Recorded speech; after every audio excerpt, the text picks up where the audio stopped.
అందరికీ జై భీమ్. నేను Rajesh Mahasena. Welcome to Mahasena media. YCP మహిళా అధ్యక్షురాలు దివ్యల మాధురి కేర్ ఆఫ్ దువ్వాడ శ్రీనివాస్, ఈమె నిన్న ఒక ఆత్మహత్య ప్రయత్నం ఒకటి చేసిందని నిన్న అన్ని మీడియాలోనూ చూసామండి. నేను కూడా చూశాను. అప్పటి వరకు నేను వేరే మ్యాటర్ మాట్లాడదామని ప్రిపేర్ అయ్యాను, గట్టికి ఇచ్చేద్దామని. ఎప్పుడైతే యాక్సిడెంట్ అయిందట, సూసైడ్కి ట్రై చేసిందట అన్నప్పుడు కొంచెం జాలేసింది నాకు. అరే ఫోన్లే, చేసిన తప్పు తెలుసుకున్నట్టుంది, ఎందుకు నేను అంత నీచంగా ప్రవర్తించానని తనకు తానే పశ్చాత్తాపడినట్టుంది. సర్లే ఎందుకులే, ఇంక అలాంటి ఆవిడని మనం అంత గట్టిగా మాట్లాడడం అని నేను మామూలు కామ్గానే మాట్లాడాను. ఆవిడ ఆరోగ్యంగా ఉండాలని కూడా కోరుకున్నాను. కానీ ఆ యాక్సిడెంట్కి సంబంధించిన వాస్తవాలు బయటకు వచ్చిన తర్వాత అసలు మనం ఊహించిన దానికన్నా చాలా పెద్ద క్రిమినల్ ఈ వైసీపీ మహిళా అధ్యక్షురాలు. ఆవిడ పార్టీలో జాయిన్ అయిన వెంటనే మహిళా అధ్యక్షురాలు ఇస్తున్నాడు జగన్ గారు. మరి ఏం చూసించాడు, ఈ టాలెంట్ చూసించాడు ఏంటి నాకు తెలియదు. కానీ పార్టీలో మొత్తం అంతా స్క్రాప్, ఇలాంటి స్క్రాపే ఉన్నారు. అంటే ఏ గూటి పక్షులు ఆ గూటికి చేరతారంటారు కదండి. జగన్మోహన్ రెడ్డి కూడా నిజాయితీ పరులు, నీతిగా ఉండేవాళ్ళు నచ్చరు. ఇలాంటి వాళ్ళు అయితే బాగా నచ్చుతారు అతనికి. అందుకే జాయిన్ అయిన ఫస్ట్ నెలలోనే మహిళా అధ్యక్షురాలు ఇచ్చాడు జగన్మోహన్ రెడ్డి గారు. అయితే గతంలోనండి, మళ్ళీ మనమాట చెప్తున్నాను, గతంలో ఎవరైనా ఎక్కడన్నా లాడ్జుల్లో అది రైడింగ్లు జరిగాయి అప్పట్లో, మన పాత సినిమాల్లో చూస్తాం. ఎక్కడైనా లాడ్జ్లో రైడింగ్ జరిగినప్పుడు ఎవరైనా వ్యభిచారం చేస్తూ కానీ దొరికితే, సంసారపక్షమైన వాళ్ళు ఎవరైనా దొరికితే ఇమీడియట్గా అవమానంతో ఆత్మహత్య చేసుకునేవారు. ఇమీడియట్గా అరే మనం చేసిన తప్పు, ఈ తప్పు ఇప్పుడు బట్టబయలు అయిపోయింది, ఏంట్రా మనం జనాల్లో ఎలా మనం తలెత్తుకు తిరుగుతామని మగోళ్ళు ఆడవాళ్ళు కూడా ఆ మొఖాలు చాటేసుకుని సూసైడ్లు చేసుకునేవారు. ట్రెండ్ మారిందండి. ఇప్పుడు డైరెక్ట్గా వాళ్ళే ప్రెస్ మీట్లు పెట్టి ఎస్ మేము వ్యభిచారం చేసాం అని చెప్పే స్థాయికి ఈ రోజున వైసీపీ పార్టీలోని వైసీపీ నాయకులు వచ్చేసారండి. దీనికి మనం ఆనందించాలా లేకపోతే అసహించుకోవాలా ఏంటనేది ప్రజలు మీరే డిసైడ్ చేయండి. ఇప్పుడు ఈ యాక్సిడెంట్ విషయంలోకి వద్దామండి. నిన్న ఇవిడి ఈ కారు వేసుకుని వెళ్ళిందటండి. ఈ కారు వేసుకుని ఆవిడ వెళ్తుందట కారులో. నాకు వచ్చిన విశ్వసనీయ సమాచారం ప్రకారం ఏం జరిగిందంటే, ఆ కారులో ఆవిడ వెళ్తుండగానే వాళ్ళ పిల్లలు ఫోన్ చేశారటండి. ఆవిడ పిల్లలు ఫోన్ చేసి బాగా నానా బూతులు ఇట్టారటండి, అడ్డమని గడ్డి పెట్టారట. నీకు అసలు బుద్ధి ఉందా లేదా, నువ్వేమన్నా 16 ఏళ్ళ పడుచుపిల్లని అనుకుంటున్నావా, నువ్వేమన్నా లవర్ని అనుకుంటున్నావా, ఇప్పుడు నువ్వు ప్రెస్ మీట్లు పెట్టి నీకు భర్త ఉన్నారు మేమున్నాం పిల్లలుగా, అయినా కూడా నువ్వు ప్రెస్ మీట్లు పెట్టి ఎవడో నా లవర్ ఉన్నాడు, మేమిద్దరం కలిసి అడల్టరీ చేస్తున్నాం, ఇలా మాడుతున్నావు సిగ్గు లేకుండానే. చదువుకున్న చోట మమ్మల్ని అందరూ కూడా ఈ అడల్టరీ చేసేదానికి కూతుర్లు కొడుకులు అని చెప్పి మాట్లాడుకున్నారు మమ్మల్ని చాలా గట్టి తిట్టారటండి ఆవిడ పిల్లలు. దాంతోపాటు వాళ్ళ ముందే చెప్పారట, నువ్వు వైసీపీ పార్టీలోకి మాత్రం వెళ్ళకో, వైసీపీలోకి వెళ్ళావంటే కనుక నీ బతుకు బస్టాండ్ అయిపోద్దని ముందే చెప్పారట వాళ్ళు. మేము ముందే చెప్పాం కదా నీకు వైసీపీలోకి వెళ్ళొద్దని. వైసీపీలోకి వెళ్తే వాళ్ళు ఇలాగే తయారు చేస్తారు జనాల్ని, ఆడవాళ్ళని అయితే ఇలా చేస్తారు, మగవాళ్ళని అయితే మరోలా చేస్తారు. ఆ పార్టీలోకి వెళ్ళొద్దని ముందే చెప్తే నువ్వు ఆ పార్టీలోకి వెళ్ళింది కాకుండా మొత్తం ఆ నాన్నగారు అంటే వాళ్ళ నాన్నగారు మీ ఆయన పరువు తీస్తావు, పిల్లల పరువు తీస్తావు, మొత్తం కుటుంబం పరువు సంకనాగించావు. నీకు అలా బుద్ధి ఉందా లేదా అని చెప్పి చాలా గట్టి తిట్టారటండి. ఇంకా నేను కొన్ని బూతులు చెప్పలేకపోతున్నాను. ఈ తిట్లన్నీ విన్న తర్వాత ఈవిడికి ఒక ఆలోచన వచ్చింది. అరే రే అయితే ఇంట్లో కూడా మనకు చాలా వ్యతిరేకత ఉన్నట్టుంది, మనమేదో లవర్స్ లాగా మనం ప్రెస్ మీట్లు అయ్యి పెట్టేసాం, తీరా జుత్తు ఇప్పుడు ఇంటి దగ్గర నుంచి అంత తీవ్రమైన పరిస్థితి ఉంది, ఇప్పుడు ఏం చేయాలి అని ఎక్కడో మనం సినిమాలో చూసామంటే పాత స్టైల్. 10th క్లాస్ ఫెయిల్ అయిపోయామని కుర్రాడు ఇంటికి వస్తే అందరూ తిడతారు. అదే 10th ఫెయిల్ అయ్యి ఆ నూతులో దూకినాక ట్రై చేశాడు అంటే తీసుకొచ్చి అందరూ పోతే పోయిందిలేరా తర్వాత రాతికని అలా ఓదారుస్తారు. ఇక్కడ మాధురి గారు కూడా చక్కగా అదే ఇంప్లిమెంట్ చేశారండి. వెళ్తున్న కారు స్కోడా కారు. స్కోడా కారులో ఏం ఫీచర్లు ఉంటాయో ఆవిడకి తెలీదా? ఆ ఫీచర్లు ఉంటాయని తెలుసు, ఆ ఎయిర్ బ్యాగులు ఉంటాయని తెలుసు, ఆ ఎంత యాక్సిడెంట్ అయినా ఏం ఇబ్బంది ఉండదని తెలుసు, అన్నీ తెలుసుకుంది. తెలుసుకుని ఆమె వెంటనే సీట్ బెల్ట్ పెట్టింది. జనరల్గా మన వాళ్ళు ఎవరు సీట్ బెల్ట్లు పెట్టరు, కానీ ఇప్పుడు సీట్ బెల్ట్ తీసి పెట్టింది. ఎందుకంటే సీట్ బెల్ట్ పెట్టకపోతే ఎయిర్ బ్యాగ్లు ఓపెన్ అవ్వవు. అంటే పకడ్బందీగా సీట్ బెల్ట్ పెట్టి, ఇప్పుడు మనం లారీని కుదిరితే లారీ మన కారు మీద చెక్కేస్తుంది, సీట్ బెల్ట్ ఉన్నా సరే మొత్తం నుజ్జు అయిపోతాం. అలా కాదని బస్సును కుదిరితే బస్సు కూడా భారీగానే ఉంటుంది, మొత్తం మనం అక్కడే స్పాట్ డెడ్ అయిపోతాం. కాబట్టి దేన్ని కుద్దాలి అని ఆలోచించింది ఆవిడ వెళ్తూనే. ఈ లోపల పాపం అమాయకంగా ఒక కారు కనిపించిందండి. అక్కడ అమాయకంగా కనిపించింది ఈ కారు, చిన్న కారు. ఈ కారు బాబు రోడ్డు పక్కన ఆపి ఓ పెద్ద ఆయన, ఓ పెద్ద ఆవిడ, ఓ డ్రైవరు, ముగ్గురు ఉన్నారట.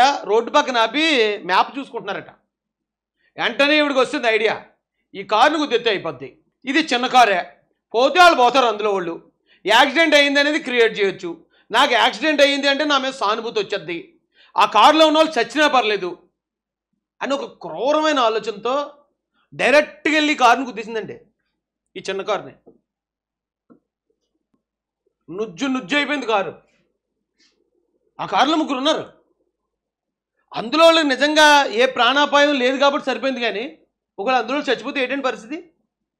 కేవలం ఈ మనిషి మీద సింపతి కోసం. అంటే ఈ వైసీపీలో ఎలాంటి క్రిమినల్స్ ఉన్నారో ఆలోచించండి. ఎలాంటి క్రిమినల్స్ని జగన్మోహన్ రెడ్డి ఎంటర్టైన్ చేస్తాడో, ఎలాంటి వాళ్ళని అధ్యక్షులను పెడతాడో. కారు మొత్తం నుజ్జు అయిపోయింది. ఇక కారులో పాప ఈ పెద్ద ఆయన ఉన్నాడట. ఈ పెద్ద ఆయన ఇతను పోయి ఒరిస్సా హైకోర్టులో అడ్వకేట్ అట. పోయి అక్కడ ఇరుక్కొని పోనీ యాక్సిడెంట్ అయిందని బిల్డప్ ఇద్దామా అంటే నువ్వే వెళ్ళి గుద్దేశావు కదా అని అడుగుతారు. లేదా మరేదైనా కారణం అయి ఉంటుందంటే దానికి కారణాలు చెప్పాల్సి ఉంటుంది. కాబట్టి ఆత్మహత్య చేసుకోవడానికి ట్రై చేశాను అంది. అంటే రేపు పొద్దు నుంచి ఎవడైనా ఆత్మహత్య చేసుకోవాలంటే కారు వేసుకుని వెళ్ళి పక్కన ఉన్న స్కూటర్నో లేదా నడిచొస్తున్న జనాలను ఏళ్ళనాలను గుద్దేసి ఇక నేను ఆత్మహత్య చేసుకుని ట్రై చేశాను అంటారు రేపటి నుంచి. ఇది నమ్మిన వాళ్ళు అదెందుకు నమ్మరు? ఎవడన్నా ఇప్పుడు దాకా యాక్సిడెంట్ అయితే కేసు కట్టేవారు. ఒరే యాక్సిడెంట్ పలానా వాళ్ళు గుద్దేసాను కేసు కడుతుంటే లేదండి నేను ఆత్మహత్య చేసుకుని గుద్దానండి అంటే ఇప్పుడు అవతల మీద కట్టాలా కేసు? ఏమంత క్రిమినల్స్ ఏంటండి? ఎంత పకడ్బందీగా చేసింది ఆలోచించండి. అయితే అక్కడ ఉన్న డాక్టర్లు ఆవిడ బ్లడ్ శాంపిల్ తీసుకున్నారట. అది చాలా ఆశ్చర్యం కల్పించింది నాకు. జనరల్గా యాక్సిడెంట్ అయితే యాక్సిడెంట్ అయింది ఇది పరిస్థితి అని చూస్తారు. కానీ బ్లడ్ శాంపిల్ ఎప్పుడు తీసుకుంటారంటే మందేసి ఉన్నదని అనుమానం వచ్చినప్పుడు, డ్రగ్స్ తీసుకుందని అనుమానం ఉన్నప్పుడు, గంజాయి తీసుకున్నదని అనుమానం ఉన్నప్పుడు మాత్రమే డాక్టర్లు బ్లడ్ శాంపిల్ తీసుకుంటారు.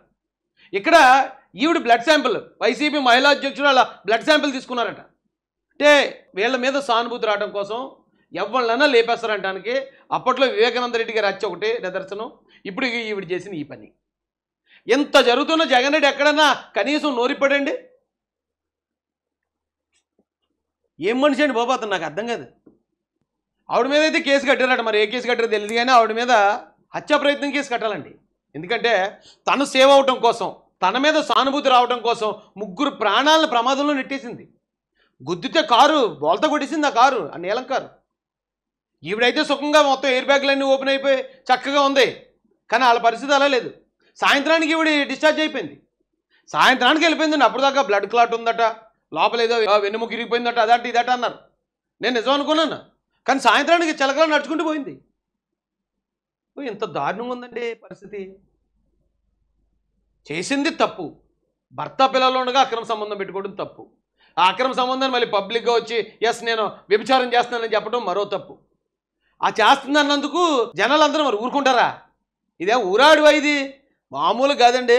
పెంట చేశారు ఈ మనిషిని. ఈవిడ వేసిన డ్యాన్సులు కానీ, ఈవిడ చేస్తున్న ఓవర్ యాక్షన్ కానీ మొత్తం సోషల్ మీడియా అంతా విపరీతంగా ట్రోల్ చేసి పారేశారు. మరి తప్పు చేస్తే ఊరుకుంటారండి ప్రజలు?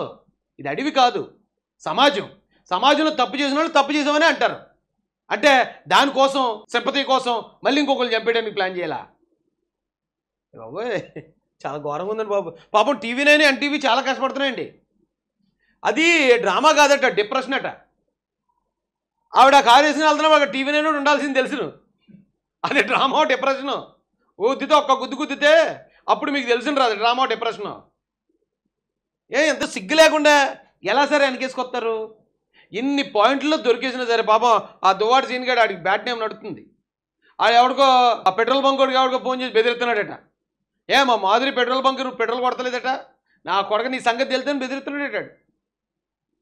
అంటే వీళ్ళది అధికారం పోయింది కాబట్టి ఇవన్నీ బయటపడుతున్నాయి. వీళ్ళ అధికారం ఉన్న 5 సంవత్సరాలు ఇలాంటివి ఎన్ని చేసి ఉంటారో ఆలోచించండి. ఎంతమంది ఉసురు పోసుకుని ఉంటారు, ఎంతమంది నిజాయితీ పనులు ఏడిపించి ఉంటారు. చాలా సిరాగేస్తుందండి బాబు నాకు. మొత్తం ఈవిడిని అయితే మాత్రం సినిమా చూపించారండి జనాలు. అయితే మాత్రం మహానటి అని వెనకాల పాటేసి ఈవిడ డ్యాన్స్ చేస్తున్న డ్యాన్స్ వీడియోలు, ఈవిడ చేస్తున్న యాక్టింగ్ వీడియోలు పెంట చేశారు. అందుకే ఇంట్లో పాపం ఆవిడ పిల్లలు కూడా సిగ్గుపడ్డారటండి. చిచ్చి నీలాంటిది మా తల్లి అని చెప్పుకోవడానికి సిగ్గుపడుతున్నావు ఏంటి? నీకు నువ్వే రోడ్డు ఎక్కి బజార్ ఎక్కి నేను అడల్టరీ చేశాను, నేను వ్యభిచారిని, నేను లకారమే. వ్యభిచారం అంటే లకారాలతోనే సంబోధిస్తారు. అలా నీకు నువ్వే ఎందుకు చెప్పుకున్నావు? అలా అంతవరకు ఎందుకు దిగజారిపోయావు నువ్వు అని చెప్పి సొంత పిల్లలు తిట్టారట ఇవన్నీ. తిడితే ఆ పిల్లల దగ్గర సానుభూతి కోసం పక్కనున్న కారును గుద్దిపాటు తప్పింది. ఆ పక్కన ఉన్న వాళ్ళు చచ్చినా పర్లేదు. ఓడి అమ్మాయి ఎంత క్రిమినల్స్ అండి బాబు.